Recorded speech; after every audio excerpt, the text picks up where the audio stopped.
En la clase anterior o en las clases anteriores ya habíamos conversado acerca del daño de formación y lo habíamos denotado por la letra S. Ahora vamos a analizar nuevamente qué ocurre en el pozo debido a esta caída de presión.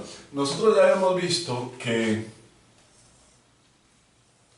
el daño de formación provocaba una caída de presión en el pozo adicional a la caída de presión que se produciría producto del flujo en el yacimiento. Habíamos visto algo así, donde esta gráfica de aquí tendía a la presión inicial, esta de aquí sería la presión en el pozo, PWF, desde que no haya daño de formación, y habíamos mencionado que esa presión PWF caía un poco más, ¿verdad? Caía un poco más, llamémoslo aquí PWF2. Esta presión PWF2 caía un poco más, producto de que hasta un radio RS existía una permeabilidad KS distinta, ¿verdad? Eso ya lo habíamos analizado nosotros en clases anteriores. Lo que vamos a analizar ahora, nuevamente, es calcular una expresión que nos permita calcular la caída de presión o la presión en el pozo para flujo en estado transiente cuando tenemos también daño de formación. Muy bien, vamos a recordar nosotros que habíamos mencionado que la presión adimensional PD era igual a una función del radio adimensional y del tiempo adimensional para el caso de flujo en estado transiente. Muy bien, ahora cuando estamos hablando del pozo, recuerden ustedes que el radio dimensional era igual a R sobre RW. Entonces, cuando estamos hablando de la caída de presión o de la presión del pozo, el radio dimensional valdría 1 porque quedaría RW sobre RW.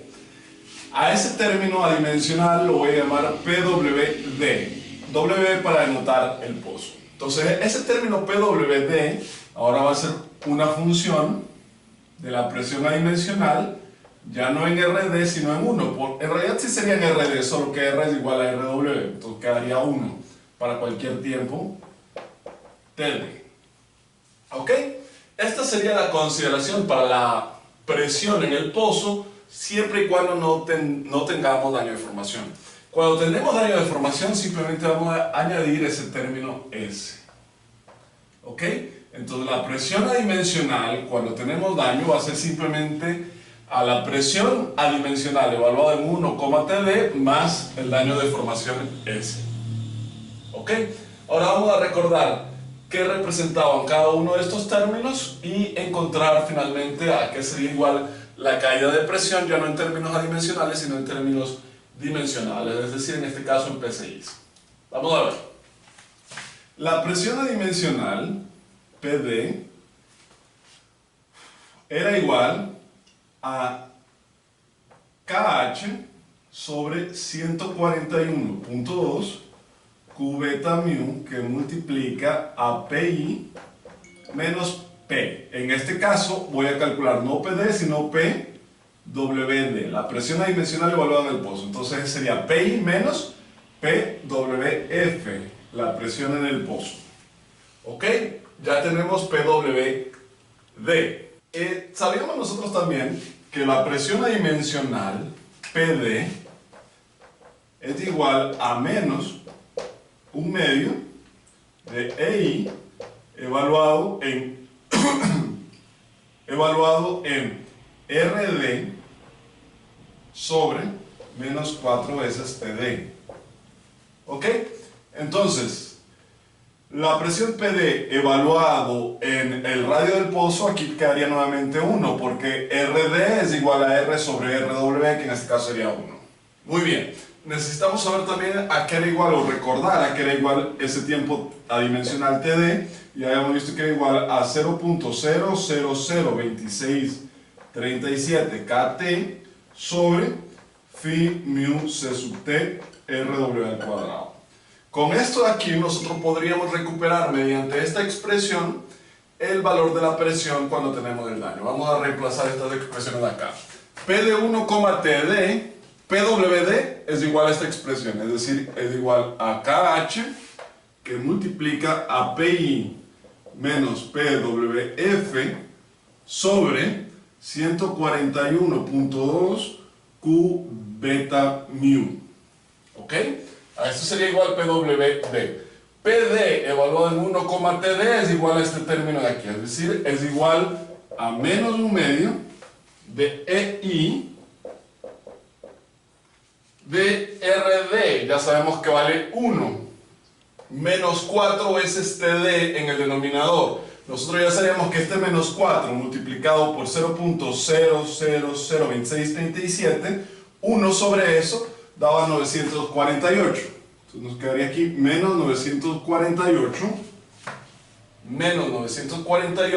en el denominador quedaría KT y aquí nos quedaría phi mu c sub t RW al cuadrado sobre KT y todo esto más S.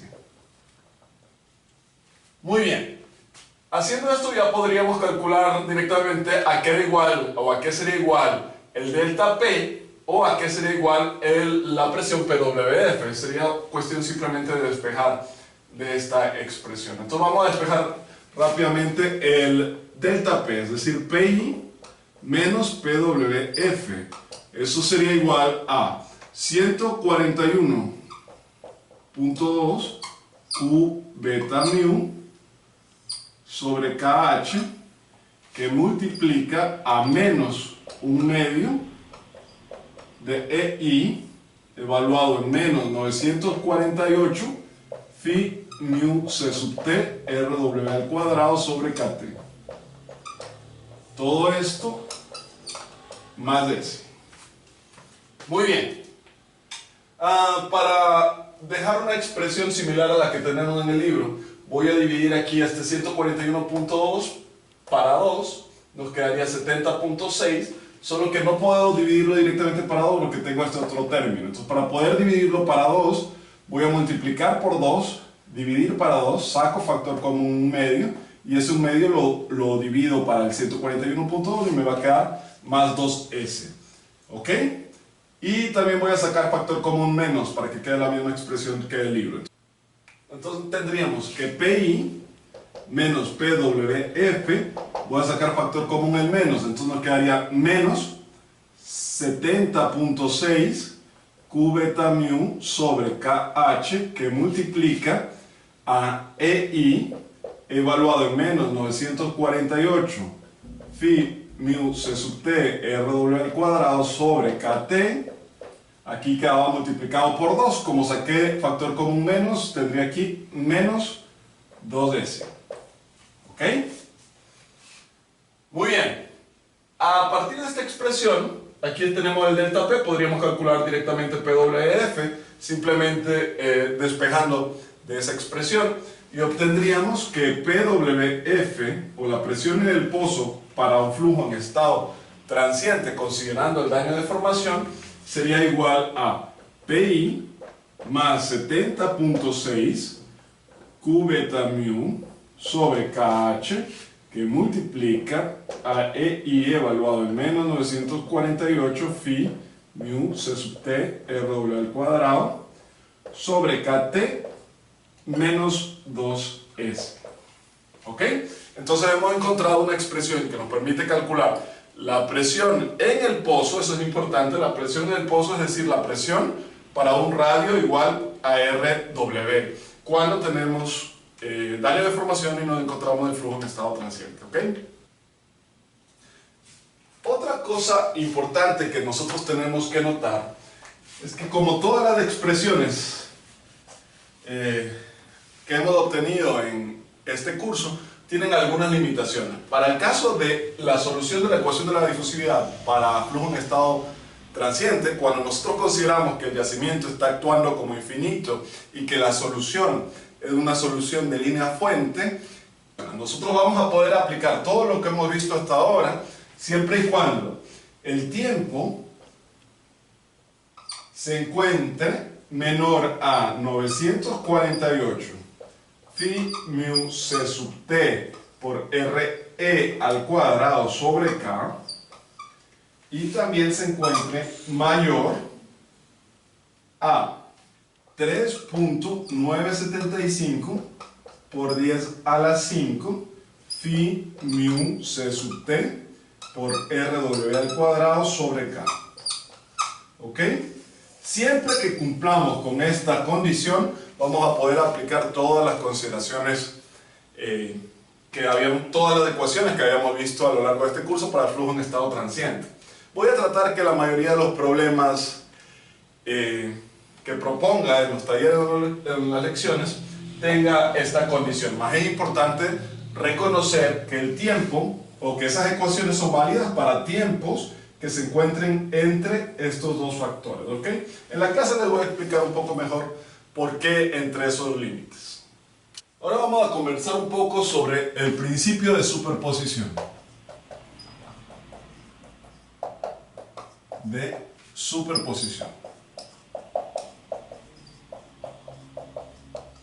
¿Ok?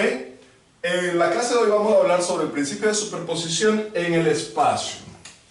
Voy a escribirlo aquí, en el espacio. ¿Ok? Vamos a tener superposición en el espacio y también superposición en el tiempo. En la próxima clase les voy a explicar un poco más sobre la superposición en el tiempo.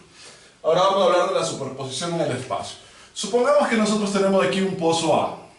¿Ok? Y yo quiero calcular cuál sería la caída de presión o cuál sería la presión en un punto X. ¿Ok? Esto es para flujo en estado transiente. Esto de aquí nosotros podemos resolverlo fácilmente, ya hemos visto todas las ecuaciones. Supongamos que esa distancia es una distancia RA. Fácil de resolver. Ahora entra el principio de superposición, porque ¿qué pasaría si en el yacimiento, aparte de tener el pozo A, yo tuviera un pozo B que está a una distancia RB? ¿Ok? ¿Qué pasaría si tenemos ahora un pozo A y un pozo B? El pozo A está a una distancia RA del punto X y el pozo B está a una distancia RB del punto X. La pregunta sería, ¿cuál sería la caída de presión en este punto? ¿O cuál sería la presión en ese punto? Tanto la presión o la caída de presión. Si les pregunto la presión, simplemente reconocer que la caída de presión es igual a PI menos la presión que les estoy pidiendo. Sería simplemente una cuestión de despejar. Muy bien, ¿a qué sería igual ese delta P? Esa respuesta la obtenemos fácilmente a través del principio de la superposición. Simplemente establece que la caída de presión en un punto es la suma de las caídas de presiones que se producirían por cada pozo productor individualmente. Es decir, si tengo la caída de presión en este punto, la caída de presión, el delta P, en el punto X, sería igual a la caída de presión que produce el pozo A en el punto X, más la caída de presión que produce el pozo B, en el punto X. ¿Ok? Es simplemente la suma de las caídas de presión. Una vez que tengamos la caída de presión en el punto X, tendríamos que reconocer que delta Px es igual a Pi menos P en X. ¿Ok? Entonces, calculando las caídas de presión, fácilmente podríamos calcular la caída de presión en el punto X. Ok, voy a escribir solamente para este caso a qué sería igual las caídas de presiones individuales. ¿A qué sería igual delta P que produce el pozo A en el punto X? Sería igual a 70.6 menos 70.6 Q beta mu sobre KH, que multiplica a EI evaluado en 948 phi mu c sub t r al cuadrado sobre KT. ¿Ok? Tenemos la caída de presión producida por el pozo A en el punto X. Entonces este R del cual estamos hablando sería la distancia entre el pozo A y el punto X. Es decir, sería igual a RA. ¿A qué sería igual la caída de presión delta P que produce pozo B en el punto X. Sería igual a menos 70.6 Q beta mu sobre KH por EI, menos aquí, disculpen, EI evaluado en menos 948 phi mu C sub T por RB elevado al cuadrado sobre KT. ¿Ok? Esa sería la caída de presión que produce el pozo B en el punto X. La caída de presión que produce el pozo A en el punto X. Otra cosa importante que tenemos que notar es que aquí yo he escrito el caudal como si fuera el caudal constante. Es decir, el pozo A está produciendo el caudal constante Q y el pozo B está produciendo el mismo caudal constante. Recuerden que este caudal Q puede ser diferente del Q de acá. Entonces voy a denotarlo como QA para el flujo o la tasa de flujo del pozo A y QB para la tasa del flujo del pozo B. ¿Ok? La suma de estas dos cantidades sería la caída de presión que se produce en el punto X. ¿Ok? Y si les pregunto cuál sería la presión en el punto X, no la caída de presión, sino la presión en el punto X, sería simplemente cuestión de despejar en esa ecuación. ¿Ok? El principio de superposición en el espacio es bastante sencillo y es un poco intuitivo, ¿no? La caída de presión en un punto es igual a la caída de presión que producen los pozos individualmente en ese punto. Muy bien, vamos a complicarlo un poco más. ¿Qué pasaría ahora si tenemos aquí un pozo A, tengo aquí un pozo B y tengo por acá un pozo C? ¿Ok? Tengo el pozo A, la distancia entre el pozo A y el pozo B es de RA, la distancia entre el pozo B y el pozo C lo voy a llamar RC, ¿ok? RA y RC. Yo voy a preguntar aquí en este caso, ¿cuál sería la caída de presión en el pozo B? ¿Cuál sería la caída? Recuerden que acá X era un punto, no era un pozo. Simplemente, ¿cuál es la caída de presión a 100 metros o a 20 metros del pozo tal? ¿Ok? Pero acá les estoy pidiendo cuál es la caída de presión en este pozo B. La diferencia es que acá este punto B también es un pozo. ¿Ok? Y nuevamente aplica exactamente igual el principio de la superposición. La caída de presión en el pozo B sería igual a, la caída de presión del pozo B sería igual a la caída de presión que produce el pozo A en B, más la caída de presión que produce el pozo B en B, más la caída de presión que produce el pozo C en B. ¿Ok? A la suma de las caídas de presión que produciría cada pozo individualmente en ese punto. Muy bien. Ahora, hasta aquí estaría fácil de resolver porque sería añadir otra delta P en el cual consideraríamos el caudal del pozo B y el radio al cual estaríamos analizando sería el radio del pozo B. ¿Ok? Porque estaríamos en el centro del pozo B. ¿Ok? El radio B. Muy bien. Pero ¿qué pasaría ahora si este pozo B tiene un daño S en esa región aquí? ¿Qué pasaría en ese caso?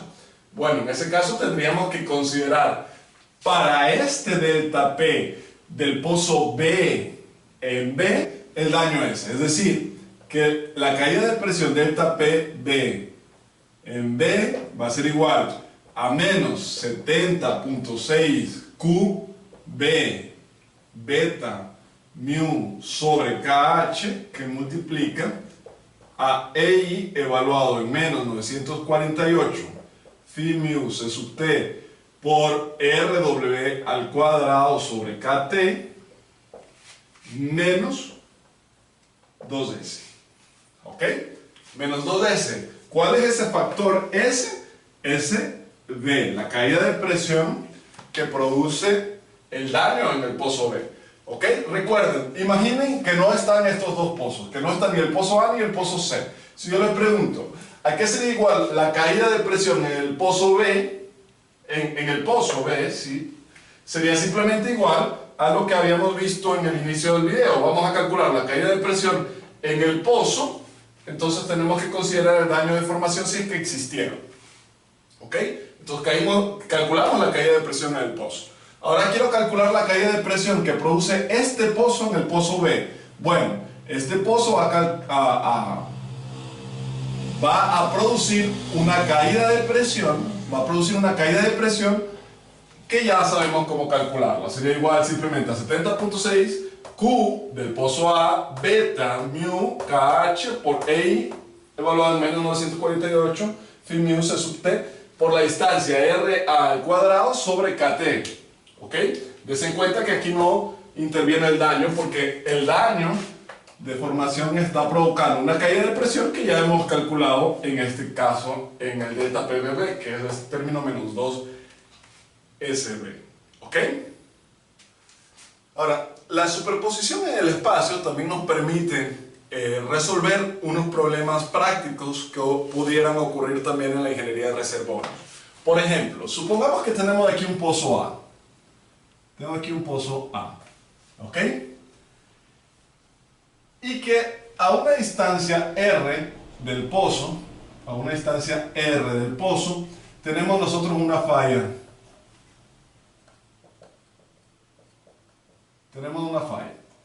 ¿Ok? Entonces, luego de determinado tiempo, yo quisiera saber cuál es la presión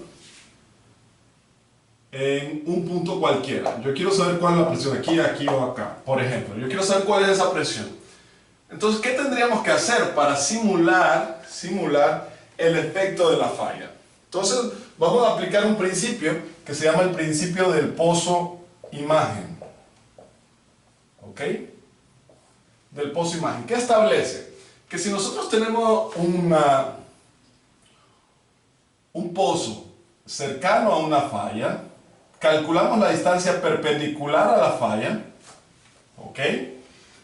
Y reflejamos esa geometría del otro lado de la falla. Es decir, si aquí tenía una distancia R, acá voy a tener la misma distancia R, y aquí voy a tener el pozo A, lo voy a llamar A sub I, para denotar que es la imagen del pozo A, el reflejo del pozo A, por eso lo voy a llamar A sub I.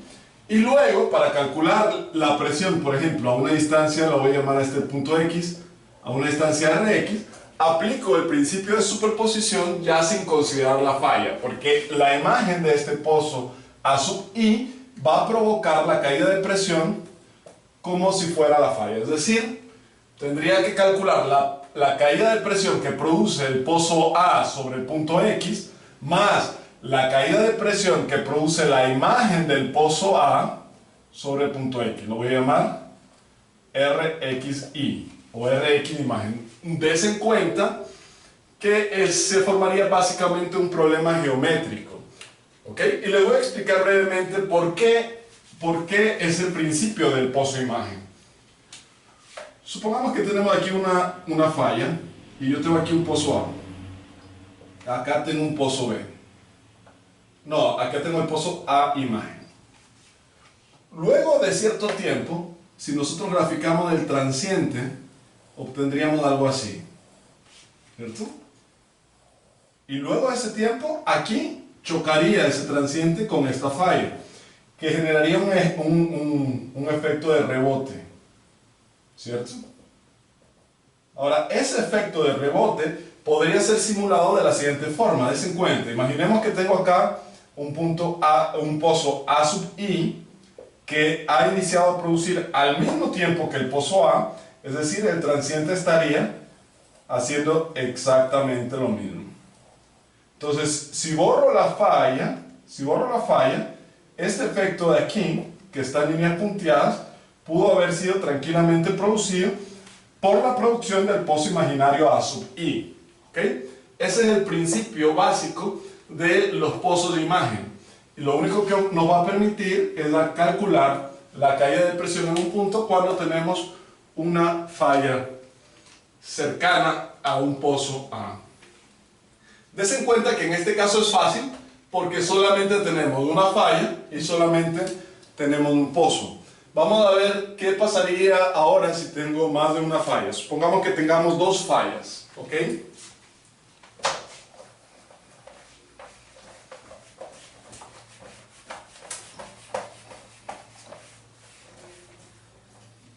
¿Ok?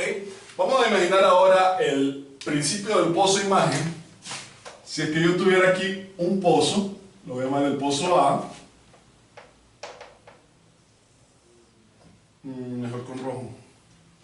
Tenemos un pozo A y tengo aquí una fractura o una falla.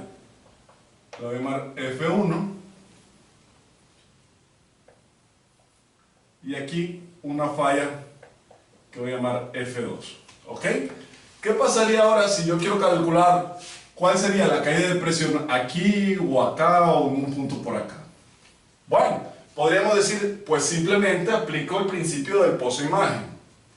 ¿Ok? Entonces vamos a aplicar el principio del pozo imagen. Aquí hay una distancia, la voy a llamar R1.